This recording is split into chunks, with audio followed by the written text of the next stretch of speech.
Olá, seja bem-vindo ao quarto bloco da quinta aula do curso de Arcanos Menores do E-Adeptus. Então nós chegamos quase no final da nossa jornada e nós chegamos finalmente no triângulo do elemento ar, que vai estar dentro da árvore da terra, né? Então, essas próximas cartas que nós vamos conversar, né, os arcanos 7, 8 e 9, eles vão lidar justamente com a intelectualidade, com a razão dentro da concretização, né? Então aí, como a gente sempre sabe, os 7 e o 8 são os nossos desafios, né? Então a gente já reparou aí pelas outras naipes que os 7 e o 8 sempre tendem a apresentar desequilíbrios que eles vão se reunir e resolver no 9. E assim não vai ser diferente também nesse naipe de moedas. Então vamos aos arcanos.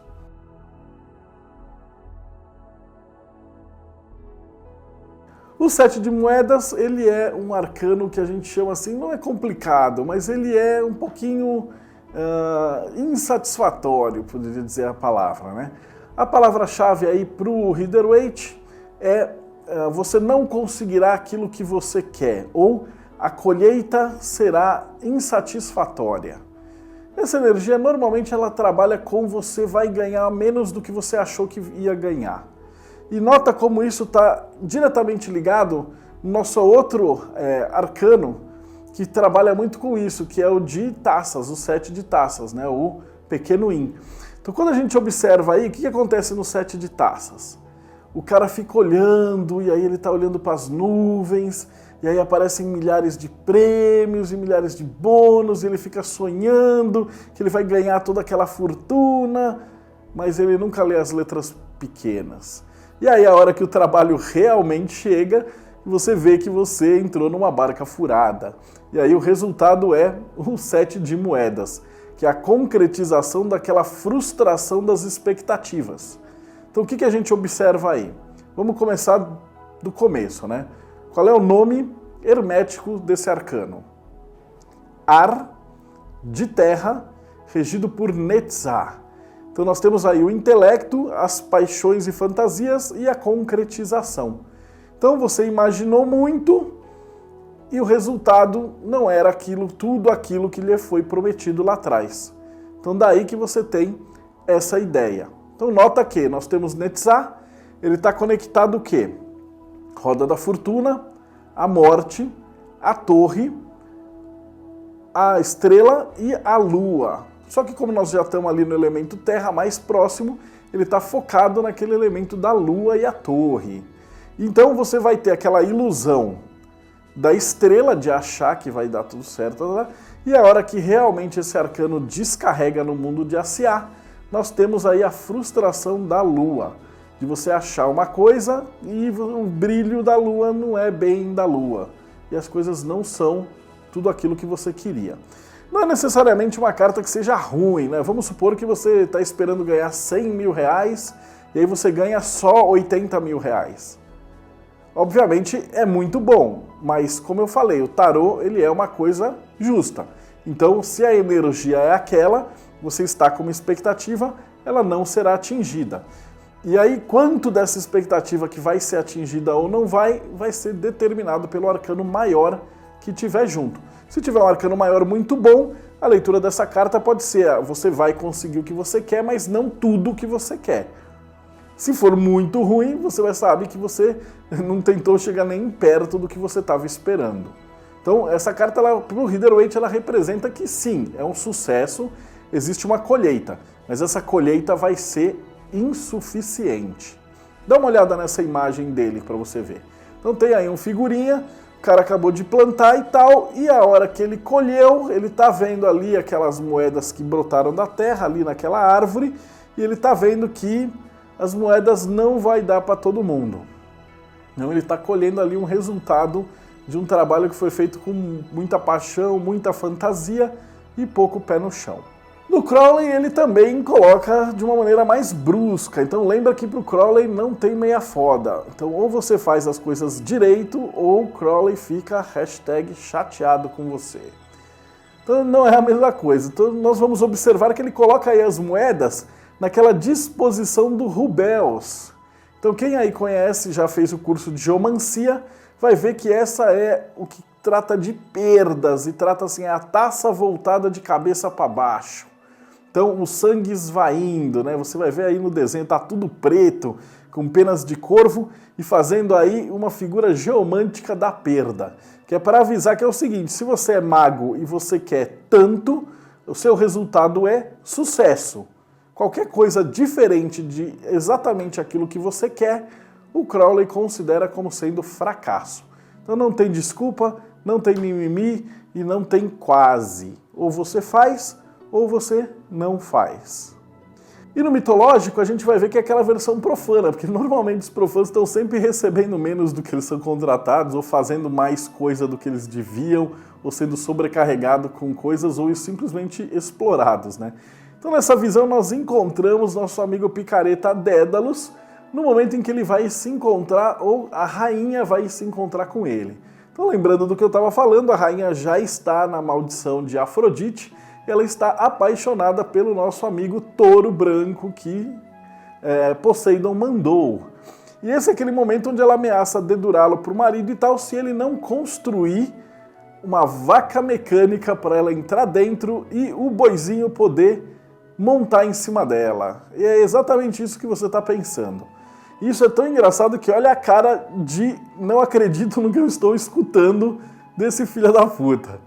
Então essa carta, ela é especialmente, você nunca mais vai esquecer dessa carta na sua vida, porque esse é o momento onde ele coça a barba e fala assim, você quer que eu construa o quê? E ele pensa assim, não foi para isso que eu me contratei aqui, não faz parte do meu trabalho. Então nós percebemos também que essa carta, ela aparece quando você está sendo explorado ou você não está recebendo tudo aquilo que você deveria receber num trabalho ou num projeto. Então, serve também aí de alerta para quem trabalha ou tal. Óbvio, essa é uma situação muito extrema, nunca vai chegar nesse momento. Eu espero que nenhuma mulher vá pedir para você construir uma vaca mecânica para ela entrar dentro. Mas, metaforicamente e simbolicamente, às vezes o seu patrão sempre pede para você entrar na vaca mecânica. Então, essa é um aviso de que você está sendo explorado ou não está sendo reconhecido o seu trabalho. Astrologicamente, ela é justamente Saturno em Touro, né? Então, que é a dificuldade de acumular dinheiro, ou aquela pão-durice, ou aquela miséria mesmo, aquela falta de movimentar dinheiro. Então, Saturno está restringindo a sua energia taurina de acumular. Essa carta, ela trabalha muito com essa ideia de assim, você podia estar ganhando mais, mas como você estava muito nessa fantasia, ou você não vai estar recebendo aquilo que você deveria, ou você não está tendo reconhecimento por aquilo que você está fazendo.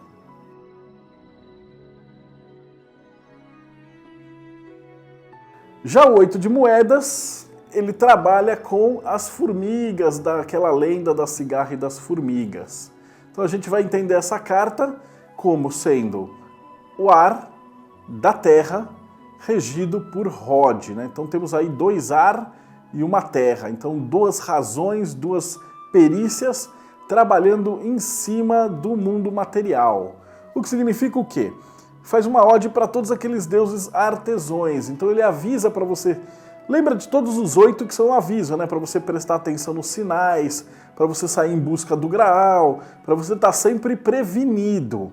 E essa prevenção, ela vem até o nível material. Então, no naipe de moedas, é óbvio que a gente está esperando que a palavra-chave daí seja prudência, preparação. Então, novamente, é um aviso. Ela fala assim, olha, prepare-se para o futuro. Então, você está vendo aí que tem um artesão no Rider-Waite, e ele está simplesmente sentado e fazendo várias moedas. Então ele trabalha com aquilo que ele gosta.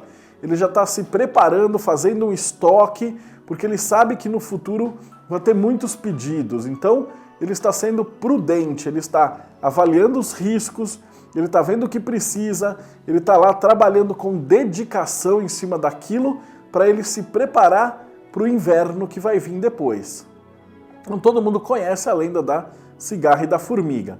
Aqui é justamente aquela formiga trabalhadora que guarda a sua comida para o inverno que vai vir adiante. cabalisticamente, a gente vai observar aqui no HKT, né? Nós temos ali Rod, nós temos em cima ali o pendurado, o diabo, a torre e abaixo o sol e o julgamento. A saída de tudo isso é o sol. Então lembra que nós temos ali o garotinho do sol saindo de um labirinto. Então por meio dessa manifestação ali na Terra, né, o julgamento ele vai escolher aqueles que estão aptos e vai proteger. Então essa carta ela lembra muito desse arcano do julgamento. Então ele fala assim, cara, quem tiver prevenido, quem tiver prudente, quem tiver preparado, vai se dar bem. E aí todos os outros vão falar que você tem sorte. Mas, na verdade não. Você está evocando essa habilidade de Rod de antecipar tudo, e aí você está somando energia tanto do sol quanto do julgamento para trabalhar aí nesse arcano, então para se preparar para um futuro. Quando isso sai numa tirada, no oráculo e tal, ele pede para você se preparar para alguma coisa, ou estabelecer provisões, comprar estoque, ou simplesmente continuar fazendo o que você está fazendo, porque vão vir pedidos, então vai acontecer alguma coisa grande em breve. No Crowley ele também coloca como prudência, e ele coloca assim uma árvore inteirinha florida, aí, com 8 flores brotando, né? E ele forma também uma outra figura geomântica, né? Dessa vez é a figura de Hipópolos. Então quem já estudou lá no curso de geomancia vai ver que essa figura é a figura que tem a maior movimentação energética de todas as figuras geomânticas. E é isso que o Crowley quis dizer, que quando você está com prudência, você estabelece uma método inteligente e você negocia com tudo aquilo que você tem. Eu sempre lembro e conto uma história bastante interessante e verdadeira, que era do fabricante das calças Lee, calça jeans. Então nos Estados Unidos, no comecinho, o camarada tinha uma grana, mas ele não poderia investir em calça. Então ele fazia calça ou ele fazia propaganda e o dinheiro dele estava muito curto. Então o que ele fez? Ele não produziu uma única calça. Ele gastou absolutamente todo o dinheiro que ele tinha para fazer propaganda das calças. E aí, todo dia os vendedores ligavam direto, os caras ficaram desesperados, queriam saber aquela calça, o que acontece, como é que tava e tal, e ligavam pro cara. E aí o que ele fazia? Ele atendia e falava assim, desculpa, eu já tô com esse estoque inteiro vendido. O senhor quer reservar para o meu próximo estoque? E aí ele fazia as notas promissórias de compra. Então, ou seja, todo mundo que ligava lá, ele falou, o estoque acabou. Mas para o próximo, se você quiser. E aí o vendedor falou, poxa, mas já acabou tudo, olha essa enorme propaganda que está sendo feita e tal. E o cara ficava desesperado, então, para não perder o próximo lote, o cara já fazia uma compra enorme. Aí o cara juntou todas essas promissórias de zilhões de calças vendidas, foi até o banco, conseguiu um empréstimo enorme, e aí sim ele fez um segundo lote gigantesco de calça jeans, e aí a gente tem calça jeans até hoje. Então você percebe que a pessoa que tem essa prudência, que utiliza o intelecto e consegue manipular e jogar com aquilo que ela tem, ela vai se dar bem no futuro. Então ela vai conseguir trabalhar com isso. E finalmente, no nosso último tarô mitológico, nós vamos ver aí Dédalus construindo aí, voltou ao trabalho. Então ele caiu nas graças da rainha e depois caiu nas graças do rei e ele retorna aí o seu trabalho. As autoras do tarô mitológico, elas foram bem simpáticas e bonitinhas, e elas terminam a história dele quando ele está no período de maior fartura, que é quando ele se torna aí finalmente o arquiteto do rei. Nós sabemos que essa história ela não tem um final muito feliz, porque mais pra frente o rei vai descobrir que ele foi o responsável e vai fazer ele construir o labirinto pro Minotauro e depois vai acabar trancafiando o nosso amigo Dédalus no labirinto. Mas para fins didáticos e para fins da narrativa, ela encerra essa história com ele caindo nas graças do rei e da rainha e aí retornando esse trabalho prudente como o arquiteto real.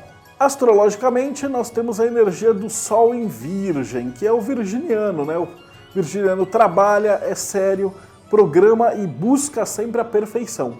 Então essa é uma carta que você pode utilizar quando você está querendo fazer um trabalho que seja perfeito, que você queira trabalhar isso pela perfeição. É o trabalho de artesão, pensa nessa palavra artesão.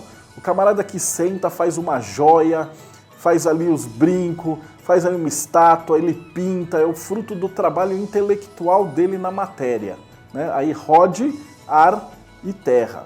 E ele faz, estoca e vende. Então isso está muito atrelado com essa energia de produção, essa energia de você fazer aquilo com o coração, com o intelecto e vender aquele produto depois. Então essa é uma carta muito boa para imantar se você tem esse tipo de trabalho.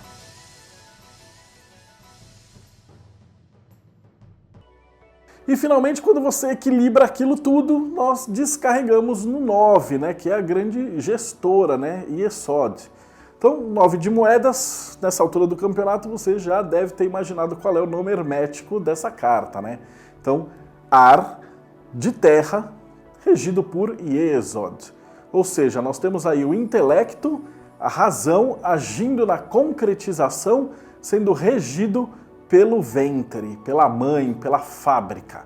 Então significa que, se você fez tudo direitinho, não estava fantasiando nada, não ficou perdendo seu tempo com futilidade, sabia o que você tinha que fazer, fez tudo direitinho, fez a justiça, descarregou toda a árvore de uma maneira justa e perfeita, o resultado só pode ser ganho. Então dá uma olhada. Hermeticamente falando, pelo HKT, nós temos ali Yesod em Asiá. Então ele está cercado ali, conexão com o quê? Temperança em cima, o Sol, a estrela e desembocando embaixo o mundo. Significa o quê? Na última descarga, como a gente está no elemento terra, essa carta vai estar muito mais imantada pelo arcano do mundo. E ela é praticamente essa manifestação dessa energia no mundo físico, praticamente. Por isso que ele coloca como ganho. Quando essa carta aparece numa leitura, você pode ter certeza que o fruto do seu trabalho vai vir e o resultado que você está querendo vai ser alcançado, né? A gente pode observar isso, o desenho do próprio Rider-Waite, né? Então tem uma mulher com roupas douradas ali, né? Ela está fazendo, a roupa dela você percebe que tem disfarçado ali o símbolo de Vênus, ela tem lá um falcão e as moedinhas ali mostrando que ela tem bastante dinheiro. Então repara aí que esse Vênus não está aí por acaso, eu já vou falar daqui a pouco, mas o próprio símbolo astrológico dessa energia é Vênus em Virgem. Ou seja, a pessoa que gosta, trabalha e tem o olhar para aquele trabalho bonito e bem feito, né? Podemos imaginar literalmente aí a mulher que está cuidando do jardim. Imagina uma senhora que tenha lá o seu jardim com as suas rosas premiadas. Então esse é aquele trabalho que você se sente satisfeito por ter criado ele. Então comparativamente a gente pode trabalhar o 9 de moedas muito parecido com o 9 de taças, né? Que é aquele satisfação por um trabalho bem feito. Aqui é você receber o dinheiro por um trabalho honesto e bem realizado. Então é isso que essa carta está significando, né? Então a gente tem aí no mitológico também o nosso amigo Dédalus recebendo o seu dinheiro pela construção do labirinto, pela construção da vaca e por gerenciar todo esse período de prosperidade aí da ilha de Creta, né? E finalmente o Crowley também coloca como um brilho luminoso da certeza do ganho, que é radiante quando você consegue trabalhar toda essa energia e aí está finalmente no processo de gestação final desse dinheiro. Então esse é considerado um dos melhores arcanos aí para negócios, para você fazer aquilo que você está planejando. E finalmente, no próximo bloco nós vamos trabalhar com a terra da terra da terra, ou seja, a concretização da descida da escada de Jacó e o final dessa primeira parte aí do curso. Então, até daqui a pouco.